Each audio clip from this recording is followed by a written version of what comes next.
حضرت مالک بن دینار فرماتے میں نے 60 حج کیے. ایک حج کے موقع پر میں نے بڑا رش دیکھا، لاکھوں کا اجتماع ہوا. میری باتوں کی سمجھ تو آ رہی ہے نا آپ دوستوں؟ جو نہیں بول رہے انہیں بھی آ رہی ہے نا؟ اللہ جزا دے. کہتے ہیں لاکھوں کا مجمع تھا تو میرے دل میں خیال آیا، میں نے کہا اے اللہ، اتنے لوگ آئے ہیں، ان کا حج قبول بھی ہوا ہے کہ نہیں؟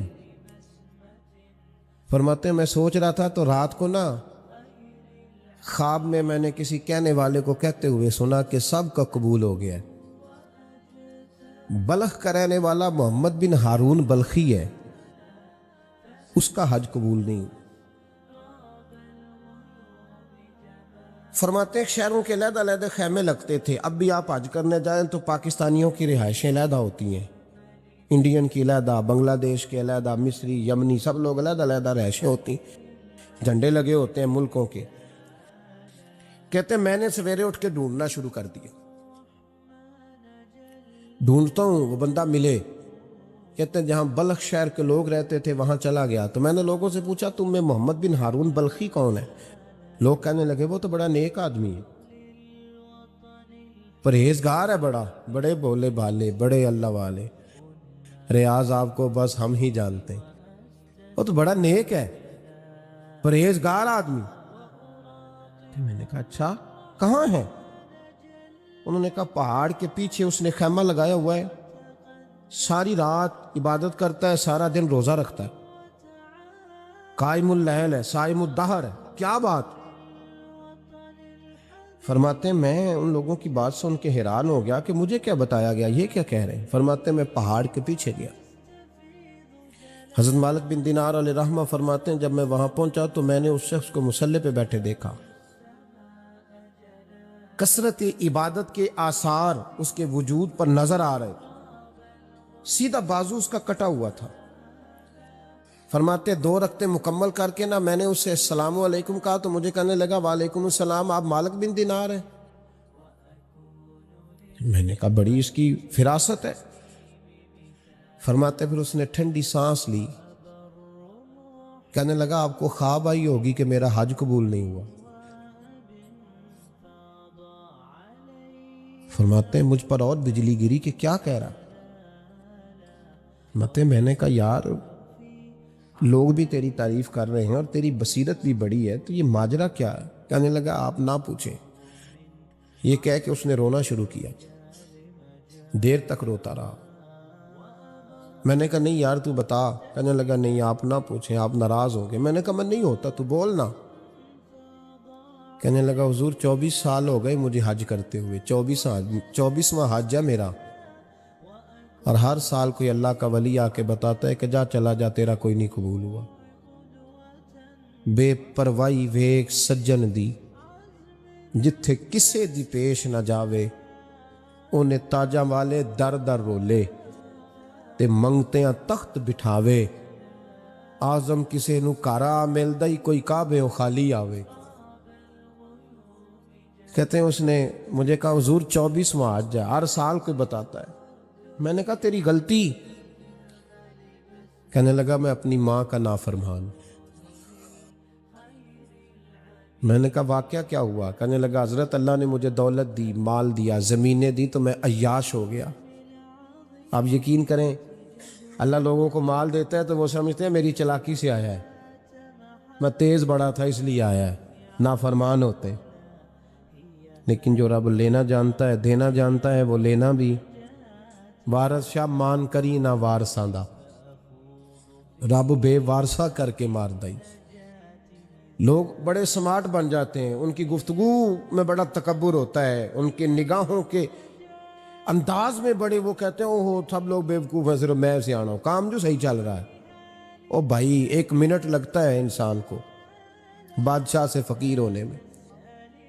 امام مالک بن دینار رحمۃ اللہ علیہ فرماتے ہیں مجھ سے کہنے لگا پیسے آئے تو میں عیاش ہو گیا.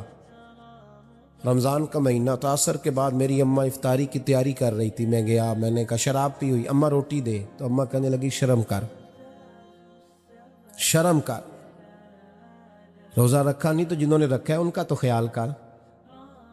کہتے اماں کی بات کا مجھے غصہ لگا. میں کہا کرتا ہوں بد نصیب ہے وہ بیٹا جس کا باپ اس سے بات کرتے ہوئے ڈرتا ہے کہ پتہ نہیں کہاں سے بولے گا۔ بد نصیب نہیں وہ بیٹا جس کی ماں اس سے بات کرتے ہوئے سہم جاتی ہے کہ پتہ نہیں کون سی بولی بولے گا۔ بد نصیب نہیں کہ ماں باپ بھی جس سے کھول کے بات نہ کر سکے۔ حضرت مالک بن دینار سے کہنے لگا اماں نے جب کہا نا شرم کر، تو مجھے غصہ آیا، میں نے ماں کو تھپڑ مارا اور میری ماں جلتے ہوئے تندور میں گری۔ لوگوں نے مجھے پکڑ کے اندر بند کر دیا کمرے میں۔ ساری رات میں شور سنتا رہا پر نشے میں دھوت رہا۔ سویرے آنکھ کھلی تو میری بیوی بیگ باندھ رہی تھی۔ میں نے کہا کہاں جا رہی ہو؟ کہنے لگی جو ماں کا نہیں بنا میرا کیسے بنے گا؟ میں نے کہا میری اماں کا وہ تو لوگوں نے رات کو ہی دفن کر دی جنازہ پڑھ کے۔ تڑپ کے کہنے لگا مجھے کیوں نہیں بتایا؟ تو کہتے ہیں لوگ کہنے لگے تیری مرتی ہوئی ماں کہہ گئی تھی اسے میرا منہ نہ دیکھنے دینا۔ میرے جنازے کے قریب نہ آئے۔ حضرت مالک بن دینار فرماتے ہیں جب اس نے یہ بات سنائی تو میں نے بھی اس کے منہ پہ تھپڑ مارا۔ میں نے کہا تو اسی قابل ہے۔ کہتے ہیں وہ رونے لگا، حضور دعا کرے اللہ مجھ سے راضی ہو جائے۔ کہنے لگا جب ماں کی انتقال کی خبر ملی تو میں نے کلاڑی لے کے وہ ہاتھ کاٹ دیا جس سے ماں کو مارا تھا۔ میں نے ساری جائیدادیں خیرات کر دیں۔ 24 سال ہو گئے، 24 سال ساری رات نماز پڑھتا ہوں، روزہ رکھتا ہوں، حج کرتا ہوں، پر ہر سال کوئی آ کے کہتا ہے جا دوڑ جا تیرا کوئی نہیں قبول ہوا۔ حضور دعا کرے مالک راضی ہو جائے۔ فرماتے میں تھپڑ مار کے آ گیا۔ میں نے کہا تجھ سے راضی ہو جائے اتنے ظالم سے؟ امام مالک فرماتے ہیں رات کو آ کے سویا تو مجھے خواب میں رسول پاک کا دیدار ہوا۔ تو نبی پاک علیہ السلام نے فرمایا مالک تو اسے مایوس کیوں کر آیا ہے؟ اللہ تو بڑا مہربان ہے۔ کہا حضور ماں کے نافرمان کو معافی کیسے ملے گی؟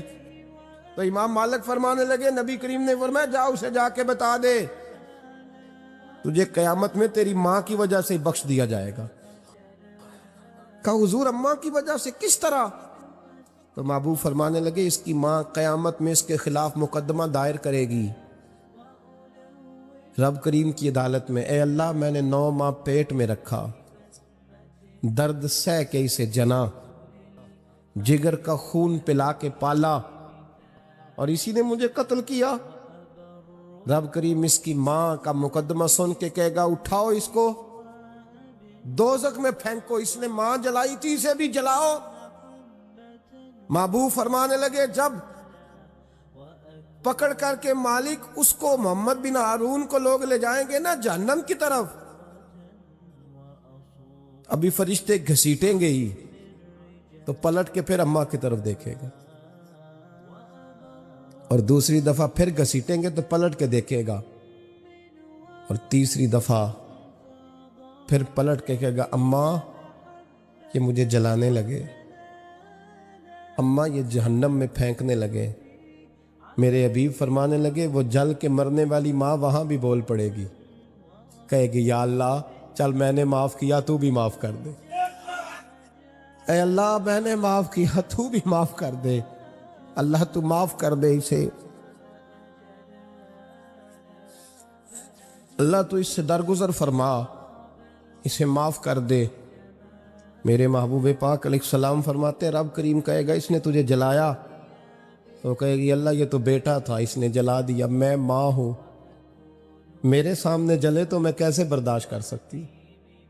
فرمایا اس نے جلا کے مارا تھا پر اسی ماں کی وجہ سے رب کریم اسے جنت عطا فرمائے گا۔ پلٹا جا جا کے ماں کے پیروں میں بیٹھ، جا سویرے ان پڑھ باپ سے دعا کرایا کر، جا بالکل انگوٹھا چھاپ باپ سے صبح دعا کرایا کر، دیکھ رب کریم تیرے لیے رحمتوں کے دروازے کھول دے گا۔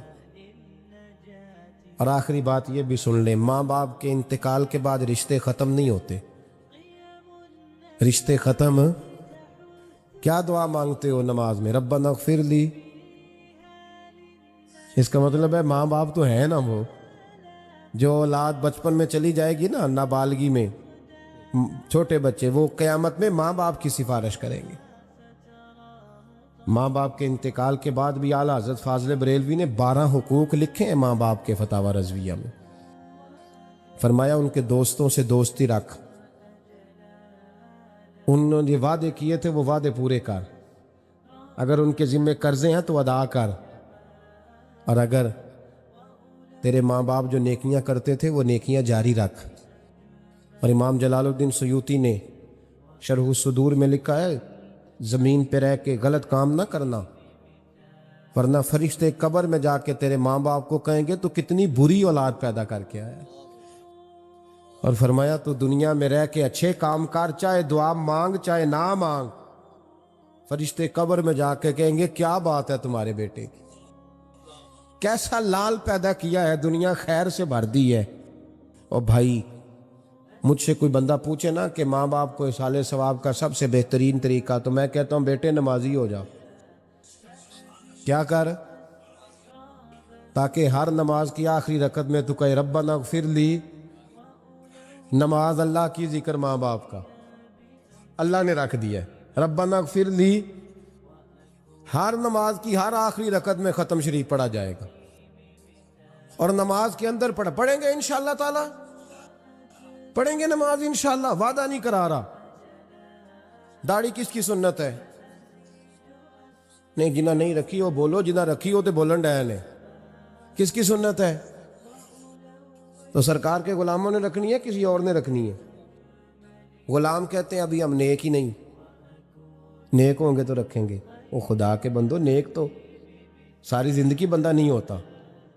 کبھی کسی نے دعویٰ کیا ہے ولی غوث کتب نے کہ اب میں بالکل گناہ نہیں کرتا، میں پاک صاف ہو گیا ہوں؟ کیا ہے کبھی؟ یہ شیطان کا وسوسہ ہے۔ داڑھی حضور کی سنت ہے، اور رکھو تو نبی پاک کی مرضی کے رکھو، پوری مٹھی رکھو، اپنی مرضی کی نہ رکھو، جتنی مجھے اچھی لگتی ہے اتنی میں نے رکھ لی۔ ایک مٹھی داڑھی رکھیں، ساری دنیا کی ٹرینیں گزرتی ہیں تو گزر جائیں، نماز کا وقت نہیں گزرنا چاہیے، بس ختم ہو گئی بات۔ دنیا تو چند روز ہے، او پئیاں دس دیاں قبراں جنہاں تے پھول پئے، ادھروں کوئی نہیں جی آمدہ تے ادھروں لکھاں گئے۔ نماز سب سے پہلے، اس لیے کہ رب رسول کے بغیر ہمارا گزارا ہی نہیں، گزارا ہی نہیں۔ نماز، قرآن پاک اور درود و سلام، یہ قضا ہونا ہی نہیں چاہیے، جو مرضی ہو جائے۔ اور ساتھ ساتھ سنت اور شریعت کا لحاظ کرنا سیکھیں۔ اور میری اپیل یہ ہے، ہر عمارت پہ غلاف نہیں چڑھتا، صرف خانہ کعبہ پہ چڑھتا ہے۔ ہر کتاب کا غلاف نہیں ہوتا، صرف قرآن پاک کا ہوتا ہے۔ ہر بی بی کا پردہ نہیں ہوتا، صرف مسلمان عورت کا ہوتا ہے۔ جو چیزیں پردوں میں ہوتی ہیں نا وہ مقدس ہوتی ہیں۔ اور بھائی ٹافی سے بھی ریپر اتار دو تو مکھیاں بیٹھنے لگتی ہیں، تو جو بی بی پہ پردہ ہوگی اس پہ بری نظریں نہیں جمیں گی۔ ڈیوٹی ہے آپ کی، بیٹیوں کو پردہ کرائیں، بہنوں کو پردہ کرائیں، ماؤں کو گزارش کریں۔ پردہ حسن ہے مسلمان کا۔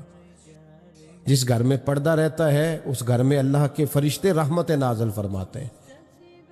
یہ کوئی فیشن، کوئی طریقہ، کوئی مطلب ہی نہیں ان چیزوں۔ با پردہ کریں اپنے گھروں کو۔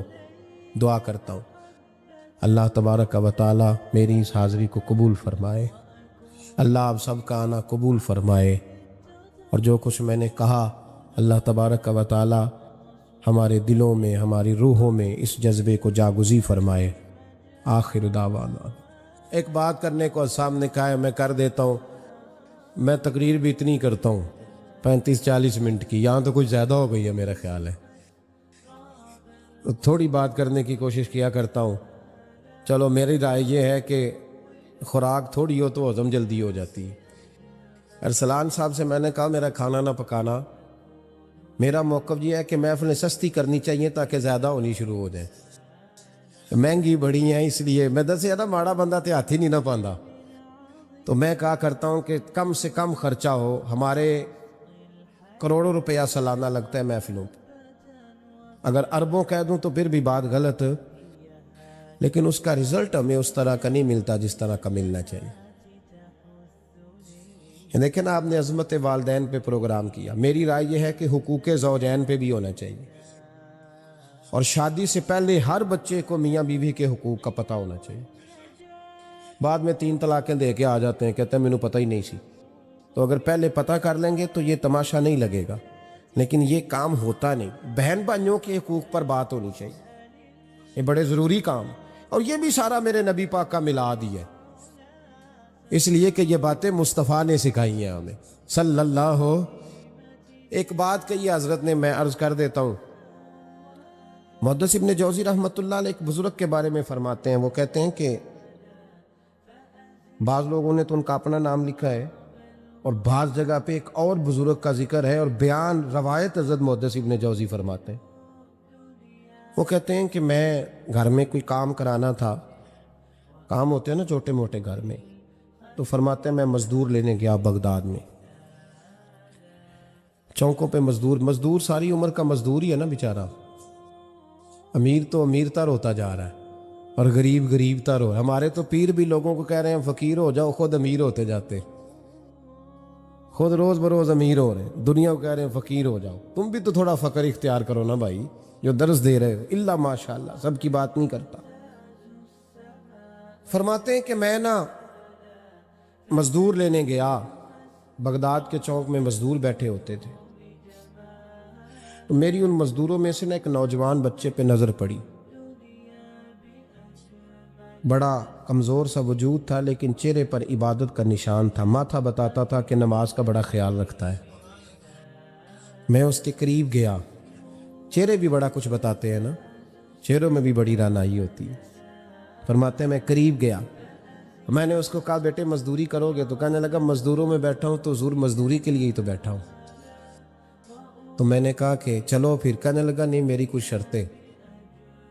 میں نے کہا بتاؤ. کہنے لگا پہلی شرط یہ ہے کہ لوگ 4 دینار دیہاڑی لیتے ہیں، میں 3 دینار لوں گا.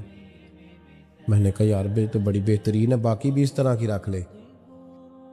اس نے کہا حضور دوسری شرط یہ ہے کہ میں آپ کی مکمل بات مانوں گا، لیکن جب اذان ہو جائے گی پھر آپ کی نہیں سنوں گا. تیسری بات اس نے یہ کی کہ حضور میں آپ کے گھر میں کام کروں گا پر آپ کے کسی سوال کا جواب نہیں دوں گا. کہتے ہیں میں نے کہا یار تو بڑا عجیب ہے، شرطیں تو مالکوں کی ہوتی ہیں. کہنے لگا جی بہرحال میں شرطیں لگا کے جاتا ہوں. فرماتے ہیں میں اسے گھر لے آیا. کام میں نے اس کو بتایا تو جو کام مزدور سارے دن میں کرتا ہے نا، اس نے 2 گھنٹے میں کر دیا. ہمارے مزدور سگریٹ پینے میں بھی تو آدھا گھنٹہ لگاتے ہیں نا، وہ چائے پینے جائیں تو پونا گھنٹہ وہاں. ان کو بھی تو دیانتداری کرنی چاہیے کہ نہیں کرنی چاہیے؟ نے معاہدہ کیا ہے نا جی، تو پورا اترنا چاہیے نا. کہتے 2 گھنٹے میں. اب کام جب بندہ شروع کراتا ہے تو کام اور نکل آتا ہے. کہتے کام میں نے اس کو اور بتا دیا، وہ کرنے لگا. اس نے مٹی نکال کے رکھی تھی باہر رستے میں، تو اذان ہو گئی زور کی. اس نے وہیں کدال چھوڑی کئی اور چلنے لگا. تو میرا بیٹا کہنے لگا اس کو ذرا برابر کر دو. کہنے لگا چپ کر جا، تیرے باپ سے بات ہوئی تھی، جب اذان ہوتی ہے تو میں کسی اور کی نہیں سنتا، صرف اللہ رسول کی سنتا ہوں. کہتے ہیں مسجد چلا گیا، نماز پڑھ کے آیا تو دوپہر کا وقت تھا. میری بیوی کہنے لگی اس کو کھانا کھا لے. کہتے ہیں ہم نے کہا کھانا کھا لو. تو کہنے لگا میں نے روزہ رکھا ہوا، رمضان بھی نہیں تھا، نفلی روزہ رکھا ہوا. فرماتے ہیں شام ہوئی، میں نے 3 دینار دیے. تو میں نے کہا تیرا نام کیا ہے؟ کہنے لگا میں نے آپ سے کہا تھا میں کسی سوال کا جواب نہیں دوں گا. تو وہ چلا گیا. اگلے دن میں پھر لینے گیا اسے، کام کچھ اور نکل آئے. تو لوگوں نے بتایا وہ صرف ہفتے والے دن آتا ہے. میں نے کہا کیوں؟ کہنے لگا جی وہ کہتا ہے میرا ہفتے کا خرچہ 3 دینار ہے، جب 3 دینار کما لیتا ہوں تو باقی سارا ٹائم اللہ رسول کی ذکر میں گزار دیا کرتا ہوں. فرماتے ہیں جی اگلے ہفتے میں پھر لینے گیا. میں نے پورا ہفتہ انتظار کیا کہ کام اسی سے کرانا ہے.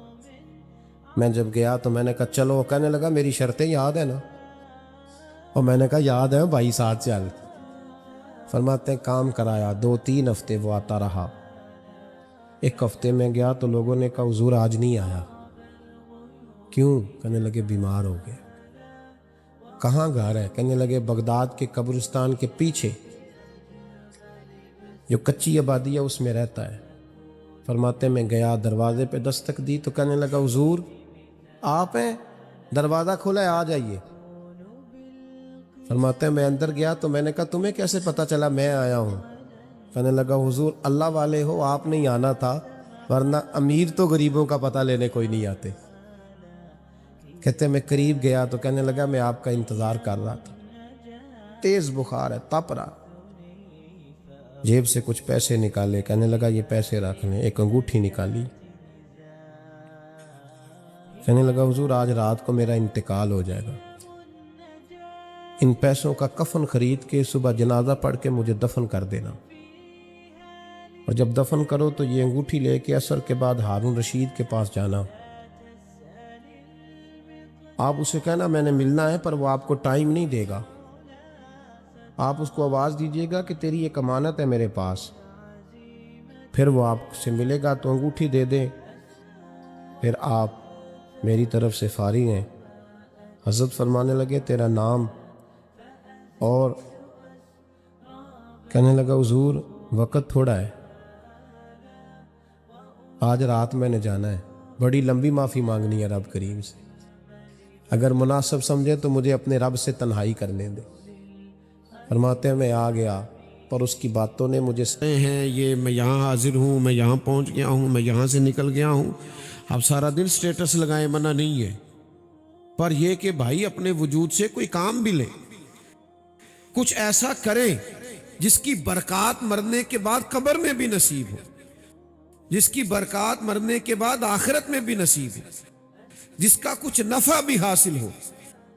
اب تو ہم اپنے دینی کاموں کو بھی دنیا بنا لیتے ہیں, اس میں بعض اوقات اتنا دکھاوا ہو جاتا ہے کہ دینی کام دینی رہتا ہی نہیں, وہ دنیا بن جاتا ہے.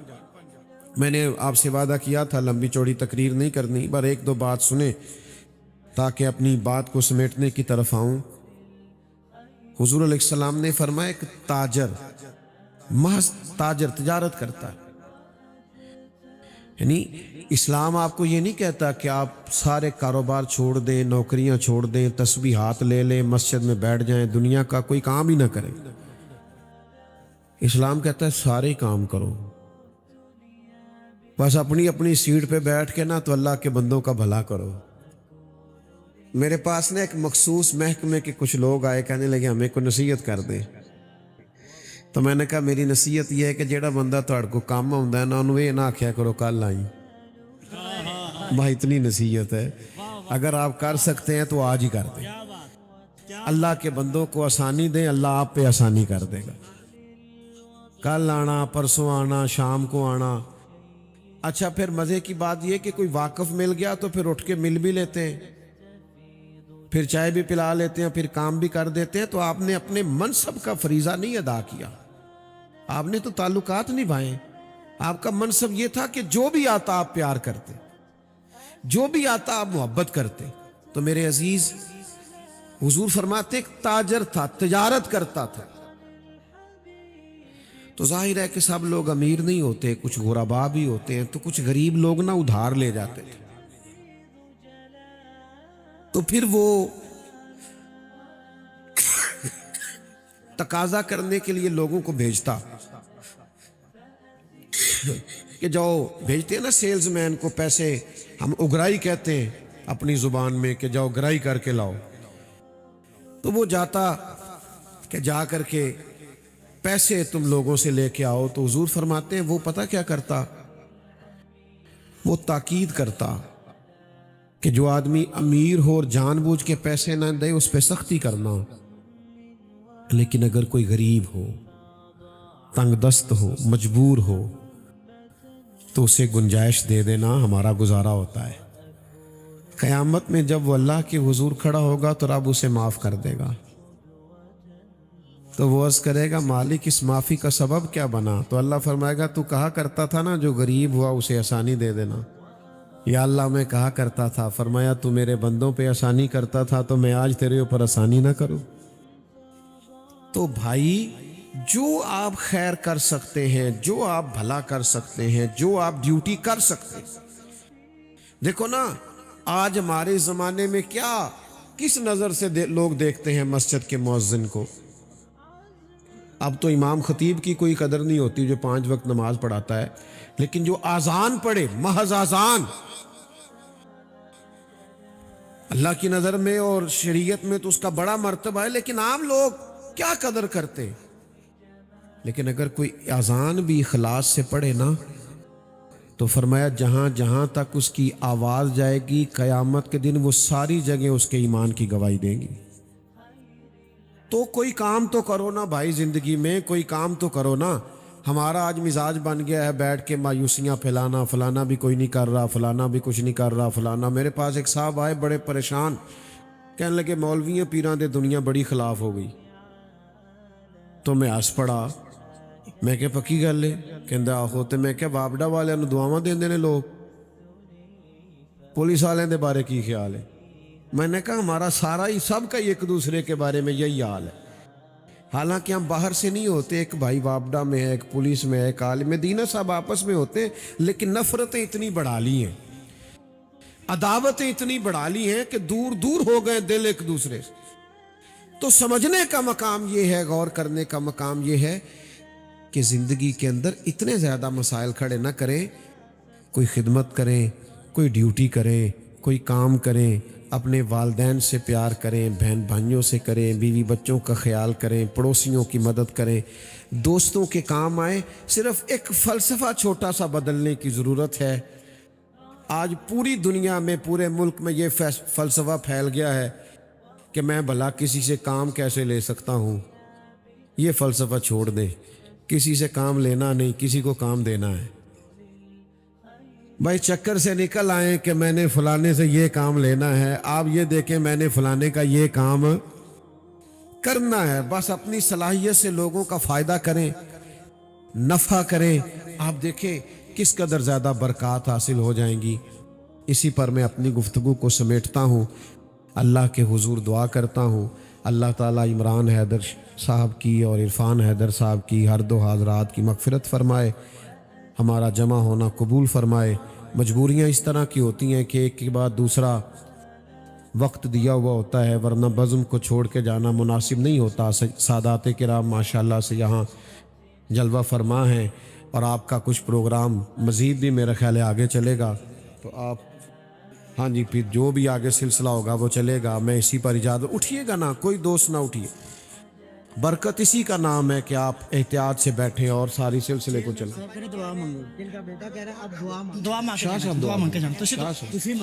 اعوذ باللہ من الشیطان الرجیم، بسم اللہ الرحمن الرحیم، الحمد للہ رب العالمین، الرحمن الرحیم، مالک یوم الدین، ایاک نعبد و ایاک نستعین، اہدنا الصراط المستقیم، صراط الذین انعمت علیہم غیر المغضوب علیہم ولا الضالین، آمین. بسم اللہ الرحمن الرحیم، قل هو اللہ احد اللہ الصمد لم یلد ولم یولد ولم یکن له کفوا احد.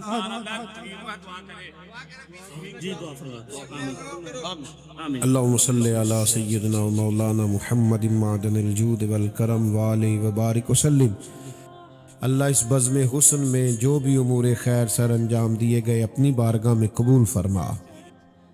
اس تمام کا ثواب حضور سید عالم علیہ السلام کی عالی مرتبت بارگاہ میں پیش کرتے ہیں. قبولیت کا شرف عطا فرما. سرور کائنات علیہ السلام کا وسیلہ پاک تمام انبیاء کرام علیہم السلام کی عالی مرتبت پاک بارگاہوں میں پیش کرتے ہیں. قبول فرما. نبی کریم علیہ السلام کی مقدس اہل بیت اطہار کی مقدس بارگاہوں میں پیش کرتے ہیں. اللہ قبول فرما. حضور کے جمیع صحابہ کرام کی عالی مرتبت بارگاہوں میں پیش کرتے ہیں. اللہ قبول فرما. تمام تابعین، تبع تابعین، علماء، محدثین، مفسرین، ائمہ مجتہدین، سلاسل طریقت کے تمام بزرگان دین کی ارواح کو اصال ثواب کرتے اپنے فضل و کرم سے قبول فرما. میرے کریم اللہ، اتنی بڑی تعداد میں مسلمان یہاں جمع ہوئے، ذکر اذکار ہوا، نعت خوانی ہوئی، ہم سب نے ہاتھ اٹھائے. اللہ تعالیٰ اس تمام کا ثواب ہم عمران حیدر صاحب اور عرفان حیدر صاحب ہر دو حضرات کی بارگاہوں میں اصال ثواب کرتے قبول فرما. اللہ ان کی قبروں کو ٹھنڈا اور روشن فرما. نبی کریم علیہ السلام کے نور پاک سے منور فرما. تا حد نگاہ وسیع فرما